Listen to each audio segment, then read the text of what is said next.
Oke, bismillahirrahmanirrahim. Assalamualaikum warahmatullahi wabarakatuh. Gimana kabarnya pada hari ini? Semoga kalian semua di rumah sehat-sehat kembali. Masih semangat kan? Nah, sebelum pelajaran hari ini kita mulai, alangkah baiknya kita berdoa dulu. Semoga apa yang kita pelajari nanti bermanfaat untuk kita semua dan barokah. Sebelum kita mulai, mari kita berdoa mulai. Sudah selesai. Nah, apa sih materi hari ini? Ya, materi hari ini kita mengulang lagi materi kelas 3 dan kelas 4. Nah, masih ingat kan kelas 3 dan kelas 4? Ya, materi kelas 3 dan kelas 4 itu tentang pecahan, tentang mencari keliling dan luas. Nah, sebelum kita masuk ke materi, silahkan dipersiapkan bukunya, siapkan alat tulisnya. Nanti ada yang penting silahkan dicatat di dalam catatan, dan silahkan disimak dengan baik-baik. Jangan sampai nanti konsentrasinya hilang. Oke, terima kasih. Silahkan disimak. Check it out. Nah, kita akan belajar tentang pecahan. Yang pertama adalah penjumlahan pecahan.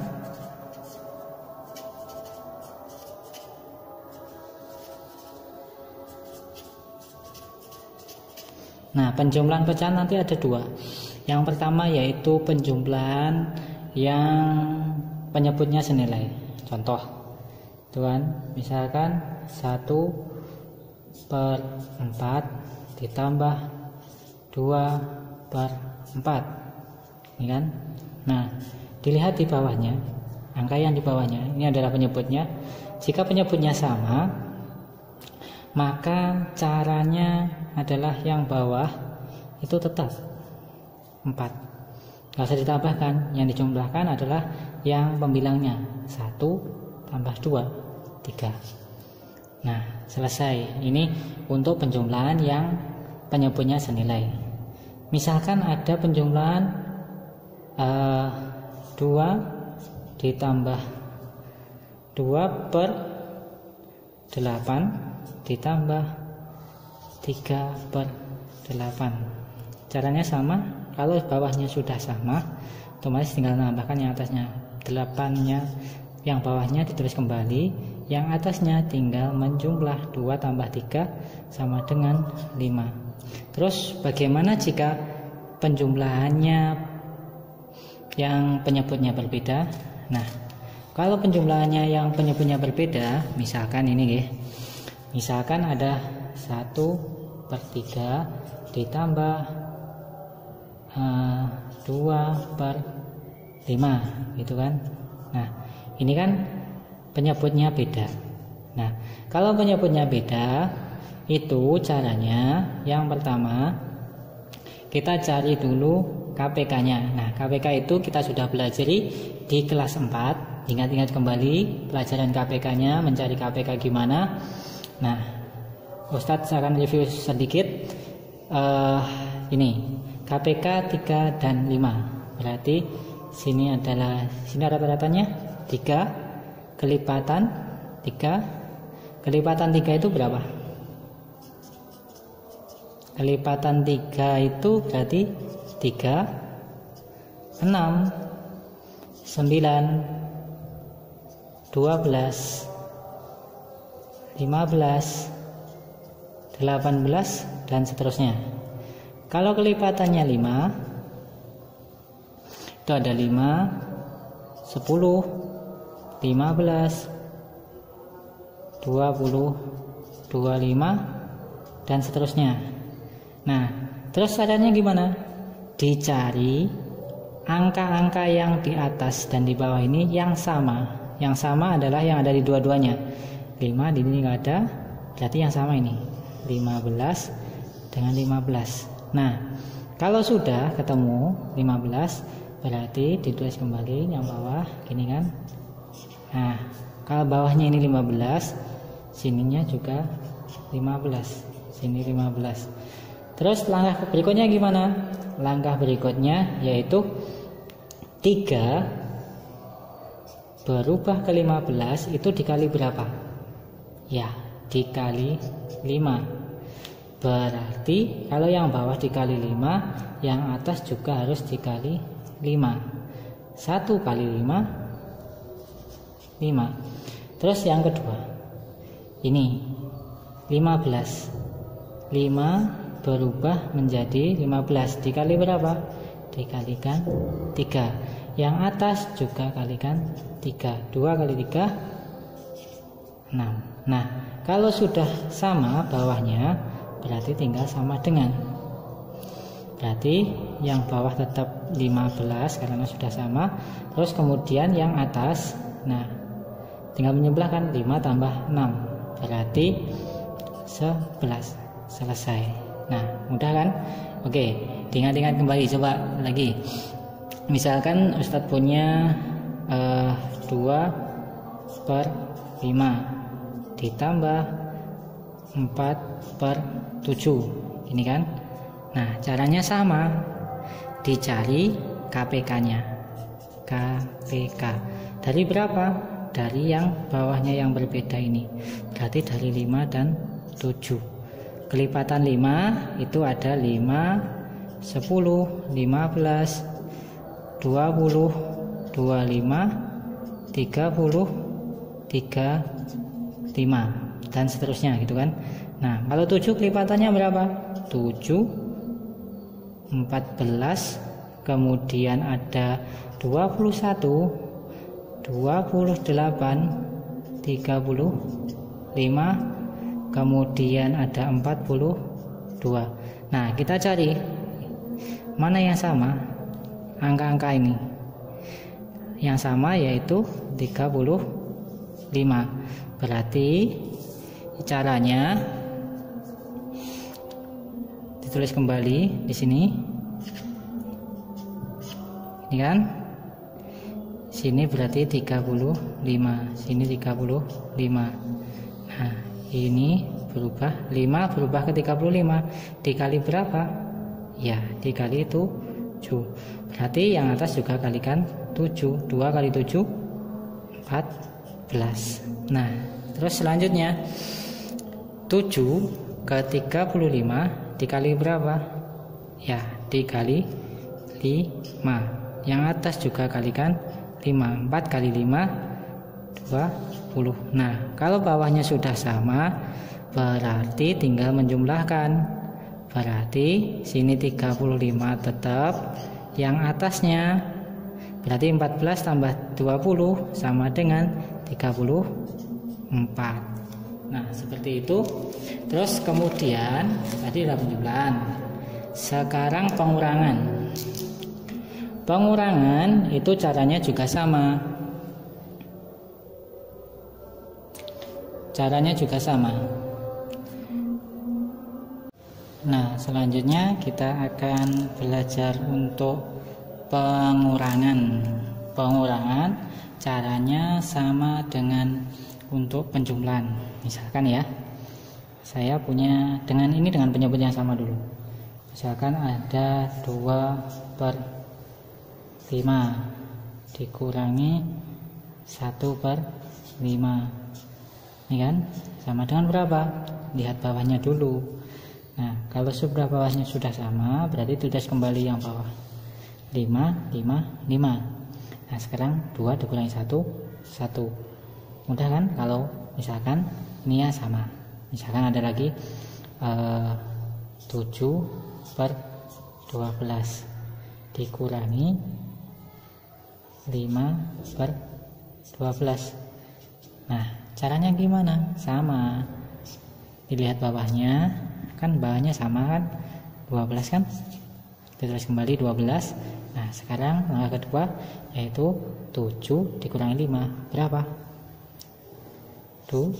Wah, mudah kalau penyebutnya sama. Sekarang kalau penyebutnya berbeda, berarti contohnya misalkan saya punya penyebutnya, misalkan saya punya 3/4. dikurangi misalkan 1/2. Ini kan beda kan? Nah, caranya itu sama dengan kelipatan dengan yang penjumlahan tadi. Kita cari KPK. Nah, KPK-nya bagaimana? KPK dari berapa? Yaitu dari yang lihat di bawahnya, 4 dan 2. Kelipatan 4 itu adalah 4, 8, kemudian ada 12, ada, dan seterusnya. Kemudian kelipatan 2 yaitu dimulai dari 2, 4, 6, 8, 10, 12. Nah, kita cari yang sama. Wah, yang sama ternyata banyak. Ada 4, ada 8, ada 12. Nah, bagaimana kalau yang sama banyak? Misalkan ini kita cari angka yang sama, ini kan sama. Nah, cari yang paling kecil. Yang paling kecil berapa? 4. Berarti kembali lagi ke sini, kita tulis kembali. Saya tulis di sini ya. Saya tulis. Ini soalnya saya tulis lagi 3/4 dikurangi 1/2. Nah, KPK-nya kan ketemu 4. Berarti sini berubah jadi 4, sini juga 4. Dilihat 4 ke 4 berubah tidak? Enggak berubah kan? Berarti yang atasnya juga enggak berubah, tetap 3. Yang depan, yang belakang. Berarti kemudian ini 2 ke 4 berubah tidak? Berubah. Nah, berubahnya kita cari 2 dikali berapa hasilnya? 4 dikalikan 2. 2 kali 2 4. Yang atas juga dikalikan 2. Berarti 2. Nah, bawahnya sudah sama kan? Tinggal mencari jawaban akhir, yaitu nih, ditulis kembali yang bawah 4, kemudian yang dikurangi yang atas saja. 3 dikurangi 2 1. Nah, jawabannya selesai. Ini jawaban akhirnya. Kemudian, nah, ini penjumlahan dan pengurangan sudah, ya kan? Sekarang kita masuk ke perkalian. Perkalian itu gimana caranya? Kalau perkalian itu lebih mudah daripada penjumlahan yang beda penyebutnya. Silahkan disimak kembali. Ini tentang perkalian. Misalkan Ustadz punya Misalkan Ustadz punya sini 4 itu kan, per 5 dikali 3/4 kan. Nah, caranya bagaimana? Kalau perkalian, yang atas dikalikan yang atas, yang bawah dikalikan yang bawah. Berarti 4 kali 3 12. 5 kali 4 yaitu 20. Selesai. Gini saja kalau perkalian, mudah. Hanya kita tinggal mengingat-ingat kembali dan harus hafal perkalian syaratnya. Nah, contohnya lagi, misalkan Ustadz punya 3/7 dikali 2/5, gitu kan? Sama dengan berapa? Nah, sama. Yang atas kalikan yang atas, yang bawah kalikan yang bawah. Berarti 3 dikali 2 sama dengan 6. 7 kali 5 sama dengan 35. Nah, ini cara perkalian. Terus bagaimana jikanya untuk yang selanjutnya, yaitu pembagian. Perkalian sudah paham ya? Yang atas kalikan yang atas, yang bawah kalikan yang bawah, dan hasilnya adalah hasil selesai. Itu. Nah, sekarang pembagian. Pembagian ini hampir sama dengan perkalian, tapi ada beberapa syarat yang harus dipenuhi. Perhatikan. Misalkan Ustadz punya 3/5 dibagi setengah. Ini kan, ini beda dulu. Nah, caranya bagaimana? Nih, Ustaz kasih tahu cara yang paling enak. Depan ini ditulis kembali 3/5, itu kan. Terus ini pembaginya dirubah menjadi perkalian. Loh, kok bisa dirubah? Nah, terus ada langkahnya. Yang bawah ini dipindah di atas, dan yang atas ini dipindah ke bawah. Nah, ini kalau pembagian berubah ke perkalian. Nah, kalau sudah kan enak, kita tadi kembali ke perkalian. Yang atas kalikan yang atas, yang bawah kalikan yang bawah. Ini berarti di sini 6, 3 kali 2 6, 5 kali 1 5, selesai. Nah, saya ulang kembali. Misalkan saya punya angkanya agak besar dulu, 9/11 dibagi misalkan 6/7, bukan? Berarti caranya sama. Yang depan ditulis kembali 9/11 dikali, ingat, dibalik. 7-nya ditaruh di atas 7, kemudian 6-nya ditaruh di bawah. Sekarang tinggal mengalikan, atas kali atas, bawah kali bawah. 9 kali 7 berarti berapa? 9 kali 7 itu adalah 63. Yang bawah 11 kali 6 berapa? Ya, 66. Selesai. Nah, nanti Ustadz akan memberikan beberapa soal, silahkan dipelajari. Kalau belum paham, silahkan diulang-ulang video ini, diperhatikan baik-baik, nanti disimak dengan secara seksama, dan kemudian dicoba sendiri. Kalau ada soal di buku LKS ini, nah kalian di rumah di LKS ini yang bab pertama itu silahkan nanti ada soal-soal dikerjakan, dicoba dulu. Semakin kalian banyak mencoba, semakin kalian mudah untuk mengerjakan. Matematika itu tidak ada yang sulit jika kalian sering mencoba. Dan kalau nggak bisa, bertanya. Bukan bertanya jawabannya ya, tapi bertanya caranya. Ingat, bertanya caranya. Itu saja dari Ustaz, dan selamat belajar di rumah, dan selamat mencoba soal yang ada di sini. Terima kasih. Semangat. Akhiran, assalamualaikum warahmatullahi wabarakatuh.